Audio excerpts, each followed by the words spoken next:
आज की क्लास में हम देखने वाले हैं मध्यकालीन भारत। और मध्यकालीन भारत का प्लेलिस्ट बना हुआ है, वहाँ पे आप जाकर के विजिट कर सकते हैं। तो चलिए आज हम लोग मध्यकालीन भारत में लेक्चर नंबर 1 देखने वाले हैं। और आज की क्लास में हम देखेंगे मोहम्मद बिन कासिम के बारे में। और मोहम्मद, देखिए, भारत में सबसे पहले मुस्लिम आक्रमणकारी, अरबी आक्रमणकारी था, उसका नाम था मोहम्मद बिन कासिम। और इसके बारे में चलिए हम लोग देखते हैं। चलिए क्वेश्चन देखते हैं। और जितना भी क्वेश्चन है, सारे क्वेश्चन किसी न किसी एग्जाम में पूछा हुआ है।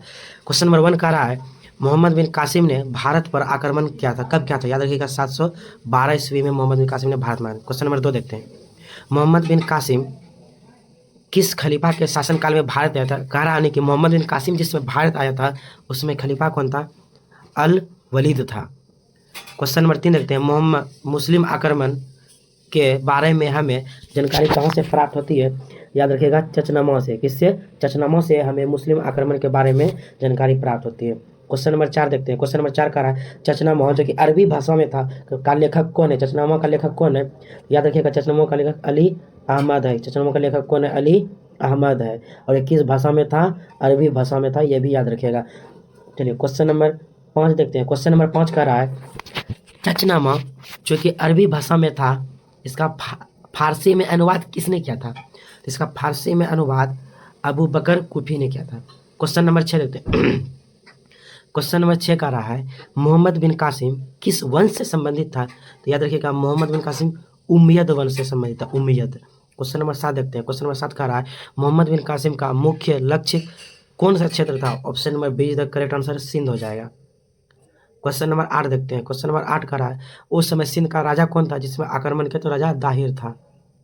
Question number next, question number 9 का रहा है, ब्राह्मणों पर भी किसने जजिया कर लगा दिया था? तो ब्राह्मणों पर भी जजिया कर लगा दिया था फिरोज शाह तुगलक ने। सबसे पहले पूछेगा जजिया कर लगाया था तो किसने लगाया था? मोहम्मद बिन कासिम ने, 5 लोगों को छोड़ करके।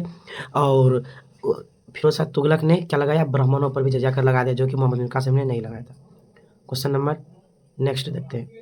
क्वेश्चन नंबर नेक्स्ट का रहा है, जजिया कर को पूर्ण रूप से किसने समाप्त कर दिया? तो याद रखिएगा, मोहम्मद शाह ने पूरी तरीके से इसको समाप्त कर दिया। एकमात्र मुगल बादशाह कौन था जिसने अंग्रेजों से भी जजिया कर वसूला था? तो औरंगजेब था, जो कि अंग्रेजों से भी जजिया कर इन्होंने वसूला था। क्वेश्चन नंबर 12 देखते हैं, कश्मीर के क्षेत्र में जजिया कर को किसने समाप्त किया था? कश्मीर के क्षेत्र में जजिया कर को जैनुल आबेदीन ने समाप्त किया था। याद रखिएगा, इंपॉर्टेंट क्वेश्चन है। क्वेश्चन नंबर 13 देखते हैं। क्वेश्चन नंबर 13 का रहा है, दाहिर को किस युद्ध में पराजित किया गया था? रावर के युद्ध में मोहम्मद बिन कासिम ने दाहिर को पराजित किया था। क्वेश्चन नंबर 14 देखते हैं। क्वेश्चन नंबर 14 का रहा है, सिंध की राजधानी क्या था? याद रखिएगा, उसमें सिंध की प्राचीन राजधानी अरवर थी। क्या थी? अरवर। लेकिन वर्तमान पूछेगा तो कराची। देवल कहाँ स्थित है? याद रखिएगा, देवल सिंध में स्थित है। क्वेश्चन नंबर 16 देखते हैं। क्वेश्चन नंबर 16 का रहा है, मोहम्मद बिन कासिम के आक्रमण का तत्कालीन कारण क्या था? याद रखिएगा, ये लूटने के उद्देश्य से आया था और लूट के साथ साथ धर्म का भी प्रचार करता, लेकिन इनमें से बेहतर आंसर हो जाएगा अरब जहाज की लूट। 17 नंबर देखते हैं, सिंध विजय के बाद मोहम्मद बिन कासिम ने किसे सूबेदार बनाया? क्या? स्थानीय ब्राह्मणों को। सिंध जीतने के बाद वहाँ का सूबेदार वही लोग को बना दिया था, स्थानीय ब्राह्मणों को।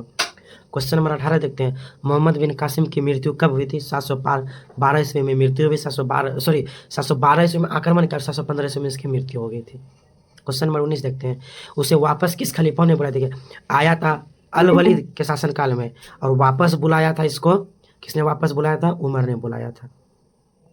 क्वेश्चन नंबर 20 देखते हैं, मुल्तान को किस नाम से जाना जाता है? याद रखिएगा, मुल्तान को स्वर्ण नगरी के नाम से जाना जाता है। क्वेश्चन नंबर 21 देखते हैं, मोहम्मद बिन कासिम ने प्रशासन में किसे शामिल किया था? याद रखिएगा, स्थानीय हिंदू और बौद्ध को शामिल किया था। क्वेश्चन नंबर 22 देखते हैं, जजिया कर किससे लिया जाता है? याद रखिएगा, गैर मुसलमानों से जजिया कर लिया जाता है। गैर मुसलमानों का अर्थ था कि मुसलमान छोड़ा को जितने भी लोग रहते थे सभी से जजिया कर लिया जाता, लेकिन मुस्लिम से नहीं लिया जाता, बाकी सभी धर्म के लोगों से लिया जाता था। और 5 लोगों पर मोहम्मद बिन कासिम ने जजिया कर को छूट दिया था, क्योंकि औरत था, बूढ़ा व्यक्ति, ब्राह्मण, ये सब था। क्वेश्चन नंबर 23 देखते हैं, अरबों का पहला अस्थायी राज्य भारत में कौन स्थापित हुई थी? सिंध में हुई थी, जो कि राजा दाहिर को पराजित किया था रावर के युद्ध में। क्वेश्चन नंबर 24 देखते हैं, मोहम्मद बिन कासिम की आयु लगभग कितनी थी जिसमें उन्होंने भारत पर आक्रमण किया था? याद रखिएगा, option number is the correct answer, 17 साल। क्वेश्चन नंबर 25 देखते हैं, सिंध विजय के बाद कौन सा धर्म अधिक प्रभावित हुआ? सिंध विजय, देखिए, सिंध विजय जो किया, राजा दाहिर को पराजित किया और इसका मुख्य उद्देश्य लूटपाट करना, लूटने के साथ साथ इन्होंने इस्लाम धर्म का प्रचार किया। क्वेश्चन नंबर 26 देखते हैं, मोहम्मद बिन कासिम के आक्रमण का ऐतिहासिक महत्व क्या था? ऐतिहासिक महत्व हो जाएगा भारत में अरब शासन की शुरुआत। क्वेश्चन नंबर 27 देखते हैं। अरब आक्रमण का मुख्य परिणाम क्या था? याद रखिएगा, अरब आक्रमण का मुख्य परिणाम क्या परिणाम हुआ? सांस्कृतिक आदान प्रदान हुआ था। क्या हुआ था? सांस्कृतिक आदान प्रदान हुआ था। इसी अरब आक्रमण जो हुआ था, इसी से क्या, इसी लोग की वजह से यहाँ क्या हुआ? भारत में परंपरा हुआ, खजूर की खेती का हुआ, ऊँट पालन का हुआ, यही लोग की वजह से, यही लोग यहाँ प्रारंभ किए थे। तो चलिए मिलते हैं नेक्स्ट वीडियो में किसी खास टॉपिक के साथ। इसी के साथ जुड़े रहिए हमारे इस एपिसोड के साथ। मिलते हैं नेक्स्ट वीडियो में। जय हिंद, जय भारत।